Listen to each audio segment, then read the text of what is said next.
Bonsoir à tous, merci de nous suivre sur RTI 1. Abidjan accueille depuis ce matin le 4e Forum Afrique-Europe de la jeunesse. Les travaux se sont ouverts en présence du vice-président Daniel Kablon-Duncan. Ce 4e forum va durer 3 jours. Les milliers de jeunes africains et européens participants vont travailler sur les défis qui leur sont communs, notamment le chômage, la migration clandestine ou encore le terrorisme. C'est un forum qui se tient en prélude au 5e sommet des chefs d'État de l'Union africaine et de l'Union européenne de novembre prochain. Le vice-président ivoirien était également au lancement de la campagne de lutte contre le cancer du sein dénommée Octobre Rose. Un protocole d'accord a été signé pour une collaboration entre l'État de Côte d'Ivoire et les laboratoires Hoffmann-La Roche. Il vise la prise en charge des traitements des cancers, notamment le cancer du sein. Ce 9 octobre est marqué par la Journée mondiale de la Poste. En Côte d'Ivoire, le directeur général de la Poste a animé une conférence de presse sur le repositionnement de la Poste. Il a aussi présenté de nouvelles offres aux populations. Après le boulevard Valéry Giscard d'Estaing, c'est le boulevard Nangui-Abrogwa de la commune d'Adjamé qui fait sa grande toilette. Une équipe du ministère de la Salubrité, de l'Environnement et du Développement durable y a fermé la circulation ce lundi dans le cadre de l'opération Grand Ménage. L'axe mairie, ex-cinéma Krendiabo est donc fermé à la circulation, mais également au commerce. La campagne pour le scrutin présidentiel a pris fin hier dimanche au Libéria. Pour les dernières heures de campagne, les candidats ont multiplié les grands rassemblements à travers la ville de Monrovia. Le comté de Montserrado, où se sont accentuées les campagnes, compte plus de 700 000 électeurs. Gabriel Zani, notre envoyé spécial au Libéria. La campagne présidentielle a pris fin à Monrovia le dimanche 8 octobre à minuit. Mais 3 jours avant cette date, parades, caravanes, grands meetings de mobilisation sont au rendez-vous pour marquer les dernières heures de cette campagne présidentielle qui aura duré 2 mois à travers le Libéria. Vendredi 6 octobre, des milliers de militants de la coalition pour le changement démocratique de George Weah se rassemblent dans le stade Antoinette Tubman de Monrovia pour attendre le discours de fin de campagne de l'unique ballon d'or africain. Le candidat de la coalition pour le changement démocratique est accompagné de la sénatrice Joël Oral-Taylor, qui sera son vice-président une fois le candidat élu. George Weah tient un bref discours de remerciement pour la grande mobilisation de ses militants, une mobilisation qui tient lieu de messages aux adversaires. Samedi 7 octobre, Alexander Comex convoque un grand meeting de ses militants pour un ultime rassemblement avant le scrutin du mardi prochain. C'est l'un des favoris qui se détache clairement pour cette présidentielle dont la campagne est considérée comme longue et coûteuse par les observateurs. Joseph Boakai, l'actuel vice-président d'Ellen Johnson Sirleaf, fait de même, mais son dernier meeting a lieu dans son QG de campagne. Des milliers de militants scandent, dansent, c'est la fête. Les derniers jours de campagne, les favoris de cette présidentielle libérienne ont fait des démonstrations de solidarité en s'affichant avec le coulisseur au vice-président dans les rassemblements publics.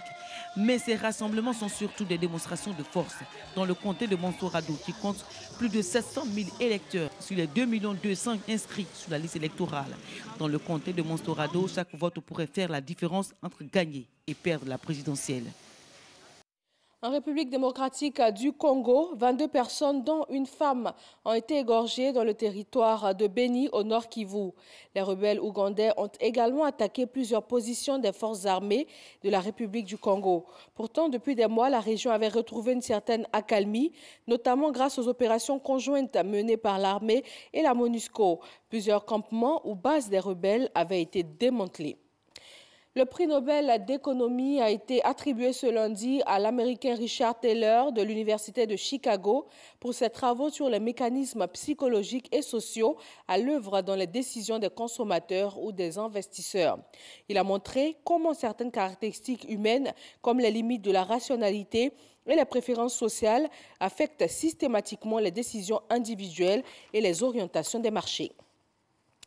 Information de dernière minute, dans le domaine sécuritaire, une cache d'armes a été découverte dans la ville de Boaké. Kamaraté Souleymane Di Soultoussoul a été interpellé avec mandat de dépôt. La déclaration du procureur Adou Richard dans le journal de 20h. Nous avons la déclaration, nous pouvons donc écouter la déclaration maintenant du procureur. Communiqué du procureur de la République.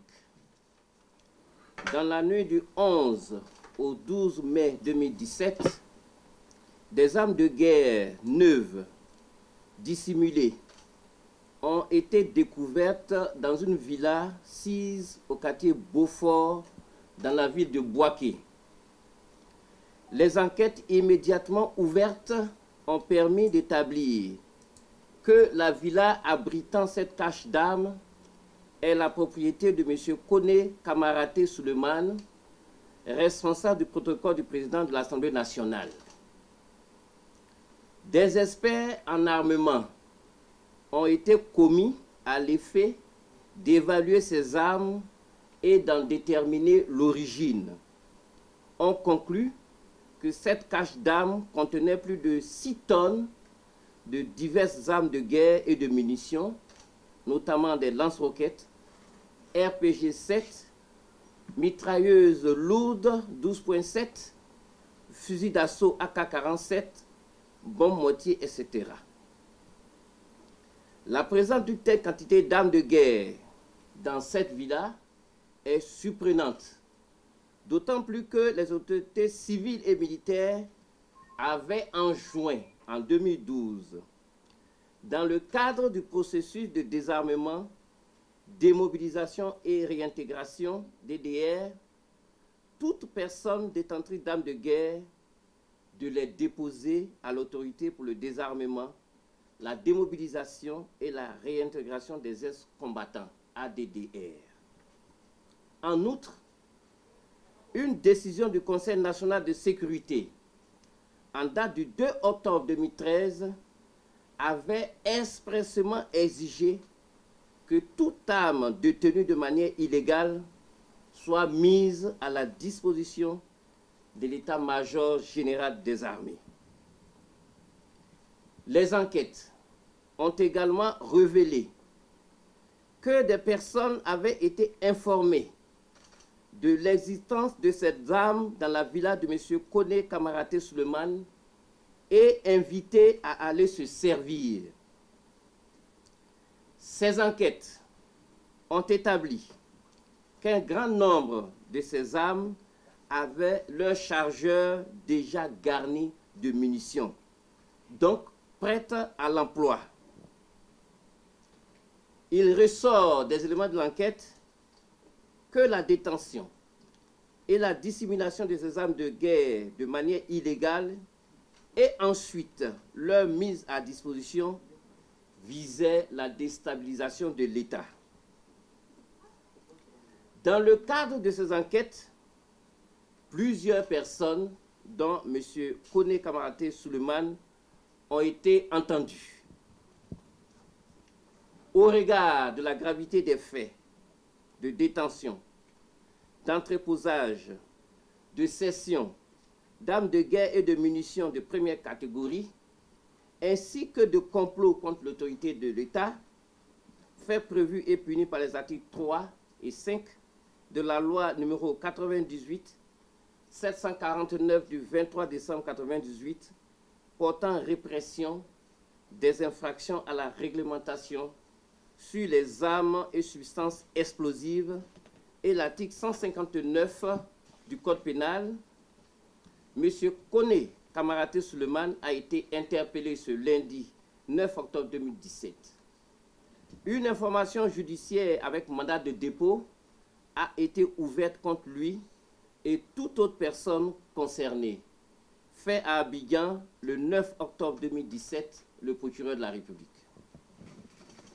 Et voilà qui met fin à ce Flash Info. Merci de l'avoir suivi. Rendez-vous à 20 h pour le journal sur RTI 1.